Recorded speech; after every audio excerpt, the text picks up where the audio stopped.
গুহ বাড়ির সবাই পুজোর কাজ নিয়ে যখন ব্যস্ত, তখনই অঙ্কিত কাগজ কাটতে গেলে চিকি কাগজটা টানতে গেলে অঙ্কিতের হাতে লাগে। সেটা দেখে চিকি বলে, তোমার হাতে লাগলো?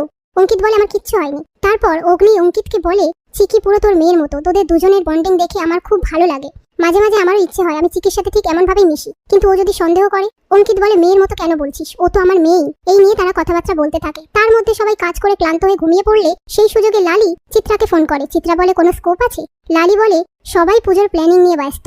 চিত্রা বলে, তোকে দিয়ে কোনো কাজ হবে না, যা করার আমাকেই করতে হবে। পরের দিন সকালবেলায় গুহ বাড়িতে সাংবাদিকরা আসে। তারপর চিকি আর মাফিন তাদের বানানো ঠাকুরের সামনে থেকে পর্দা সরিয়ে দিলে সেটা দেখে শশীভূষণ আর রেনু অবাক হয়ে যায়। তার মধ্যে চিত্রা গুহ বাড়িতে আসলে শশীভূষণ বলে, তুমি এ বাড়িতে এসেছো, এতে অনর্থ হবে, তুমি এ বাড়ি থেকে বেরিয়ে যাও। তখনই সাংবাদিকরা চিত্রাকে জিজ্ঞেস করে, আপনি তো এতদিন জেলে ছিলেন, জেল থেকে বেরিয়ে আপনি এতদিন কোথায় ছিলেন? চিত্রা বলে, এসব কথার উত্তর আমি পরে দেব। আর বলে, আমি এ বাড়িতেই থাকবো, কেউ আমায় আটকাতে পারবে না, এর জন্য আমি উকিল নিয়ে এসেছি। তখনই কথা বলে, কোনো আইন হয়তো তোমাকে আটকাতে পারবে না, কিন্তু সন্তানদের রক্ষা করা মায়ের অধিকার, সেই অধিকার থেকে আমি তোমায় আটকাবো।